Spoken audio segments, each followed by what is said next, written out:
buenas tardes, mi nombre es José Ángel Pulido Guerrero y yo le voy a hablar sobre los componentes de los núcleos basales. Los núcleos basales se dividen en dorsales y ventrales. Los dorsales son el caudado, el putamen y el globo pálido. Los núcleos ventrales se encuentran debajo de la comisura anterior y son el núcleo accumbens, la sustancia innominada, el núcleo basal de Meynert y el tubérculo olfatorio. Los núcleos basales se agrupan en dos complejos, el complejo estriado y el complejo polidal, que es de lo que voy a hablar a continuación. El complejo estriado es una unidad funcional formada por el neoestriado y el estriado ventral. El estriado está formado por el núcleo caudado y el putamen, compuesto por el núcleo accumbens y por partes del tubérculo olfatorio. Una característica propia del complejo estriatal son los estriosomas, también llamados parches, que son especialmente abundantes en la cabeza del caudado. Los estriosomas son regiones del complejo estriado pobres en acetilcolinesterasa. Contienen grandes cantidades de uno o más neuropéptidos y de uno o más tipos de receptores de opiáceos y están rodeados por una matriz. El complejo palidal está compuesto por el glóbulo pálido y el pálido ventral.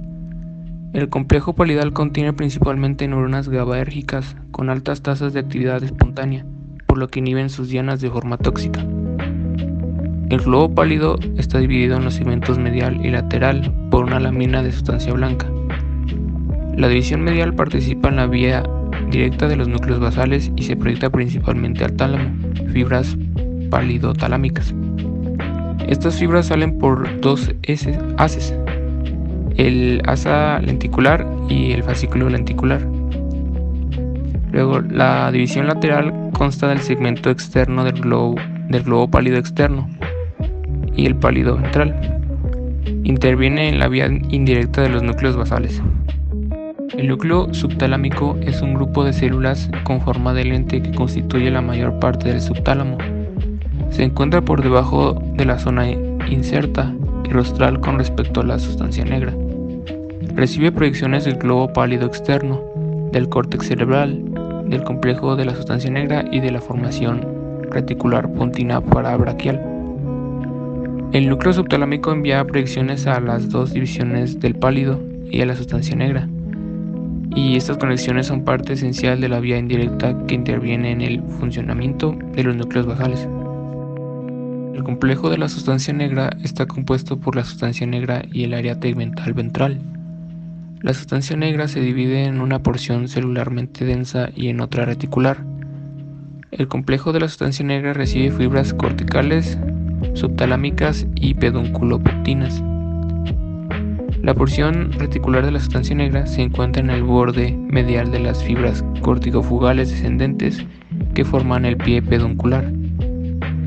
La porción reticular de la sustancia negra está formada por agrupaciones dispersas de neuronas GABAérgicas de tamaño mediano a grande.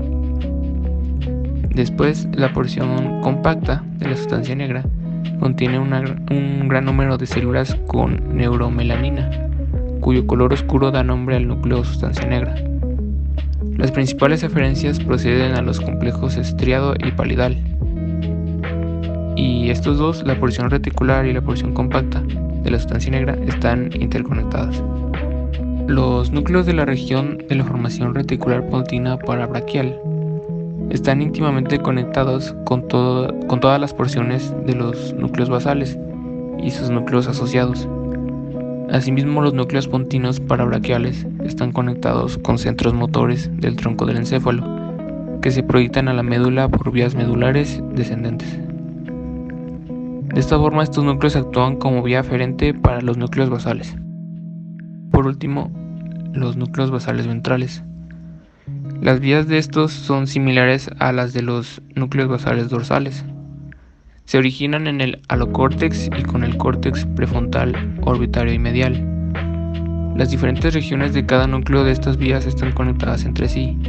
Con ello se establece un circuito evidente a través de los núcleos basales ventrales para la información procedente de diferentes áreas del córtex. Y esto sería todo de mi parte. Hola, mi nombre es Fran Daniel Geraldo y les voy a hablar de las vías directas e indirectas de la actividad de los núcleos basales. Las vías que pasan por los núcleos basales comprenden circuitos paralelos que comparten algunas características. El circuito básico está dividido en las vías directa e indirecta, que tienen acciones opuestas en las dianas de los núcleos basales. En términos generales, la vía directa facilita un flujo de información hacia el tálamo y la indirecta lo inhibe. La vía directa nace como proyección glutamatérgica excitadora que va desde el córtex cerebral hasta el complejo estriado. Las neuronas estriatales inhiben a células del globo pálido interno y de la porción reticular de la sustancia negra. Estas fibras estriatopalidales y estriatonígricas utilizan GABA y sustancia P o dinorfina. El efecto neto de la vía directa es aumentar la actividad del tálamo y la consecuente excitación del córtex cerebral. La vía indirecta incluye un circuito que pasa por el globo pálido y por el núcleo subtalámico. Las neuronas estratopalidales que intervienen en esta vía contienen GABA y encefalina.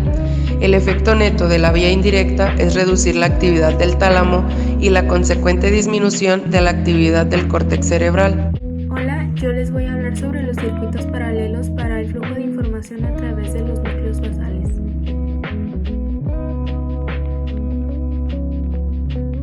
El flujo de información que pasa por los núcleos basales está separado en muchos circuitos paralelos distintos. Estos circuitos se originan en regiones del córtex cerebral funcionalmente distintas, pasan por diferentes regiones de cada componente de los núcleos basales, modulan zonas diferentes del tálamo y regresan a regiones corticales funcionalmente distintas. Se puede considerar que cada circuito es un canal independiente que procesa información de un tipo funcional de córtex por medio de sus propias regiones de los núcleos basales y del tálamo, que regresa a la parte del córtex adecuado desde el punto de vista funcional. Todos estos circuitos disponen de las vías directas e indirectas. Además, la dopamina tiene un papel principal en cada uno de estos circuitos paralelos. Bueno, lo vuelvo a repetir para que se entienda mejor sobre lo de las vías indirectas y directas. La vía directa es excitadora y la vía indirecta es inhibidora. Un equilibrio entre estas dos regula la actividad del tálamo que después va a influir en la corteza. La vía directa facilita la conducta eficiente y orientada a objetivos. Estos circuitos liberan el tálamo de inhibición tónica. Al eliminar esta última, se produce mayor excitabilidad de la corteza y de este modo no hay mayor información cortical diferente. Y por otro lado, la vía indirecta suprime los conductos superfluos que no se relacionan a la conducta dirigida y juntos estas vías optimizan el resultado conductual. Además, la vía indirecta favorece la inhibición tónica del tálamo y suprime la actividad cortical superflua junto con la información motora eferente que compite con las proyecciones facilitadas mediante la vía directa. Tiene que haber un equilibrio entre estas dos para que se pueda llevar a cabo los movimientos coherentes y movimientos precisos. Las principales vías funcionales son el circuito motor, circuito ejecutivo, circuito motivacional y circuito visuomotor. Circuito motor. Los síntomas iniciales más evidentes de trastornos de los núcleos basales son los que se asocian al circuito motor, que se origina en el córtex motor suplementario, motor primario y premotor. Las proyecciones corticoestriadas terminan en el putamen, que también recibe proyecciones del córtex somatosensitivo. Las eferencias del putamen terminan en las porciones ventrolaterales del globo pálido medial y de la SNR caudolateral. Estas áreas están relacionadas topográficamente con las porciones laterales de la SNC. El GPI y la SNR se proyectan a la porción oral del núcleo ventral lateral y a las porciones mediales del núcleo ventrolateral del tálamo. Estas áreas se proyectan de retorno al córtex suplementario, premotor y motor. También existen proyecciones directas desde el GPI al colículo superior y a la formación reticular del tronco del encéfalo. De esta forma, la vía de los núcleos basales influye sobre el córtex motor y los centros motores del tronco del encéfalo. Dependiendo de la progresión de la enfermedad, estos signos motores pueden preceder o seguir al inicio de signos característicos de otros circuitos de los núcleos basales, como cambios cognitivos o de conducta. Circuito ejecutivo. Las funciones ejecutivas son mecanismos cognitivos que permiten al individuo optimizar su rendimiento cuando es preciso llevar a cabo varias tareas a la vez.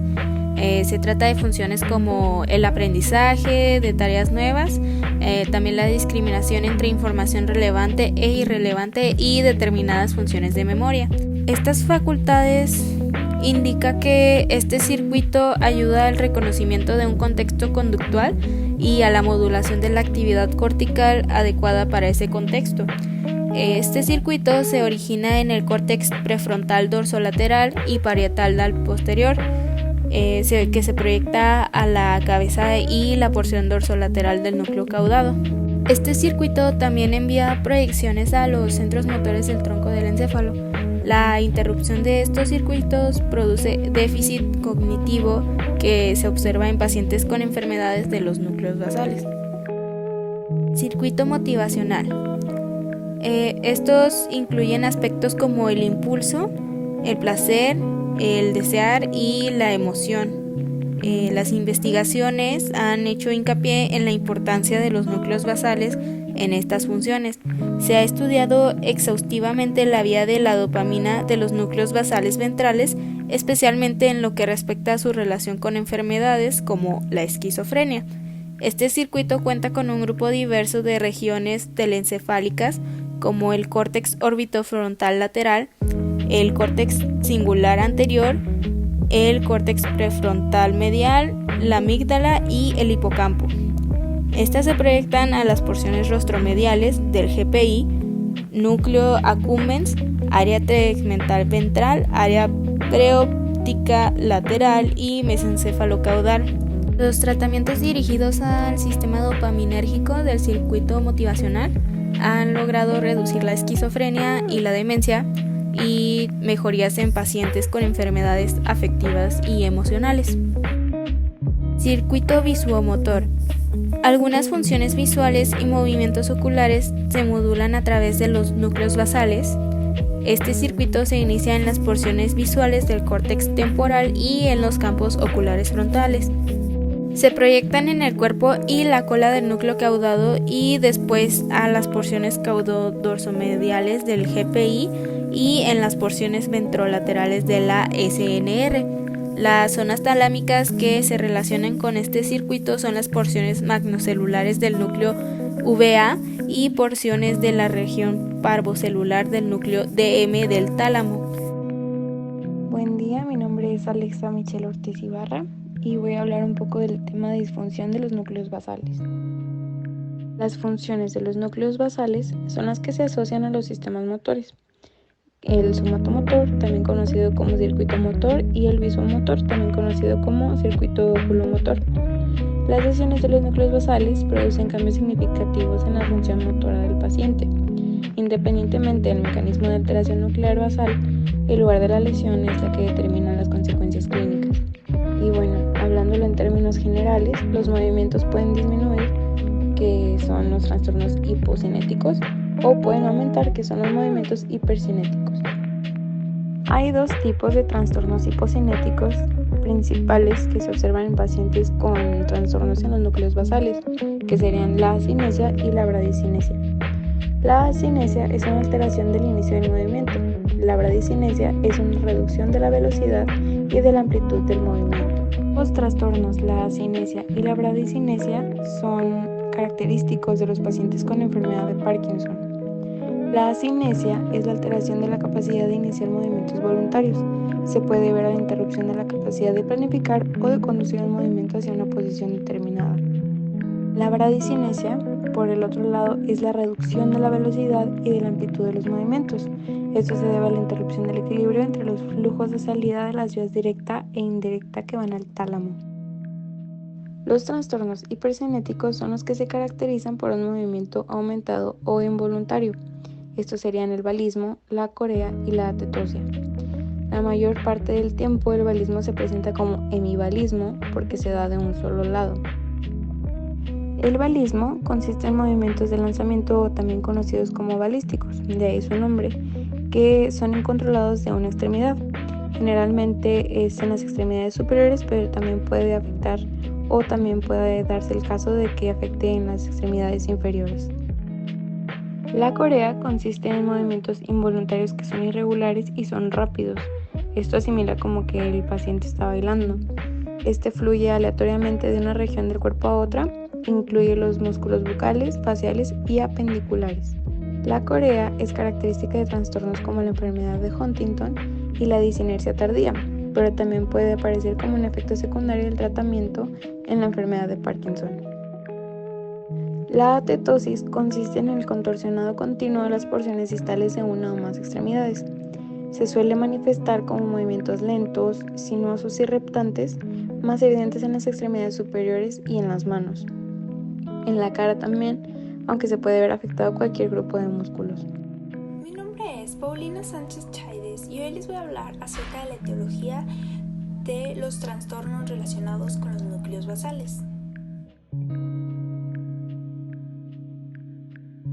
La enfermedad de Huntington es un trastorno neurodegenerativo y genético que se hereda de forma autosómica y dominante, causada por la degradación gradual de las partes de los ganglios basales denominadas putamen y caudado. Los pacientes pierden la capacidad de actuar debido a los movimientos involuntarios, progresivos y a demencia. Los síntomas iniciales de esta enfermedad suelen empezar a aparecer a los 35 a 44 años.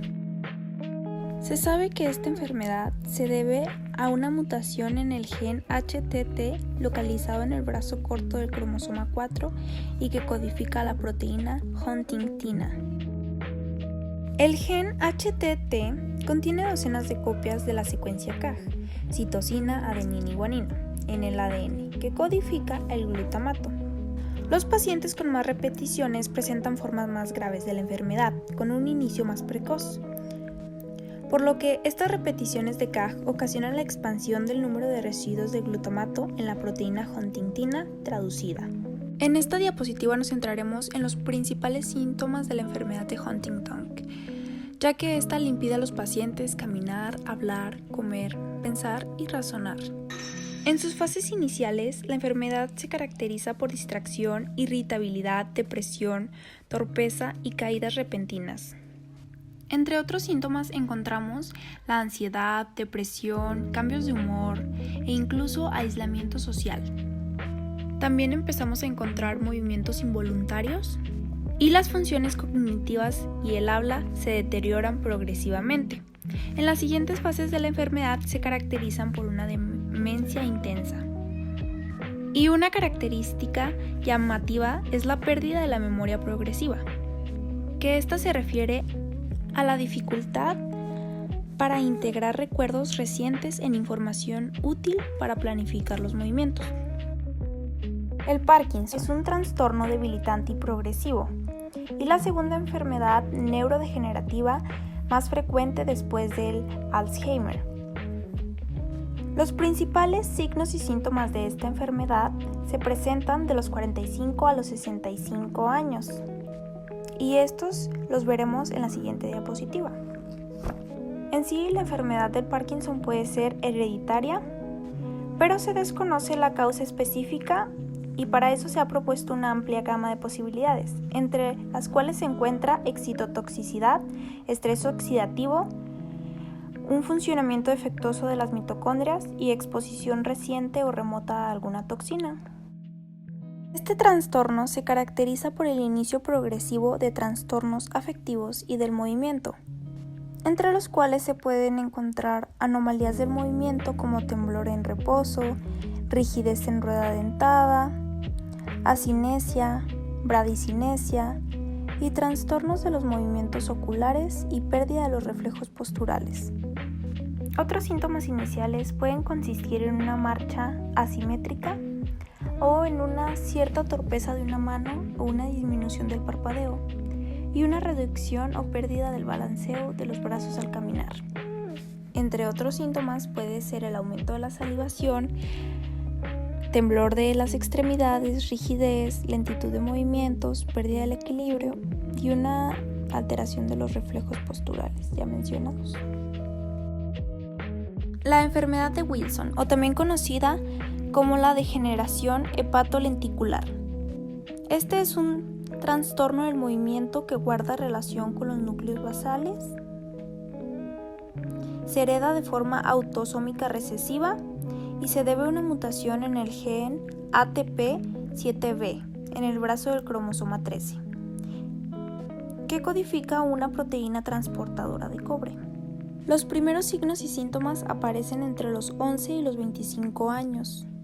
Y en la enfermedad de Wilson, el metabolismo normal del cobre da lugar a una acumulación de dicho metal en el hígado, causando daño hepático progresivo y daño en el cerebro, en especial en el núcleo lenticular. En la manifestación clínica tendrá manifestaciones clínicas hepáticas, ya sea esteatosis, hepatitis, cirrosis o algún fallo hepático. Neurológica veremos disartria, temblor, discinesia, rigidez y ataxia. También presentarán síntomas psiquiátricos como cambios de personalidad, comportamientos discursivos o la habilidad emocional. Y también presenta otros signos y síntomas como acidosis tubular renal, hemólisis, osteomalacia, osteoporosis, alguna artralgia y irritabilidad, depresión, déficit cognitivo. Ocularmente puede presentar anillo de Kayser-Fleischer o cataratas de girasol. La enfermedad de Corea de Sydenham es una enfermedad autoinmunitaria de la infancia que suele afectar a niños de entre 5 a 15 años. Es una infección por estreptococos beta hemolíticos del grupo A. Y los pacientes presentan movimientos rápidos, irregulares y sin sentido de las extremidades, la cara y el tronco. Los pacientes con Corea de Sydenham pueden presentar cierta debilidad muscular e hipotonía. Otros signos y síntomas pueden ser la irritabilidad, la habilidad emocional y conductas obsesivas compulsivas, así como déficit de atención y ansiedad. Y los movimientos involuntarios y las características neuropsiquiátricas que presenta esta enfermedad parecen ser el resultado de anticuerpos producidos contra la estreptococos, lo cual reaccionan después como epitopos en los núcleos basales debido al mimetismo molecular.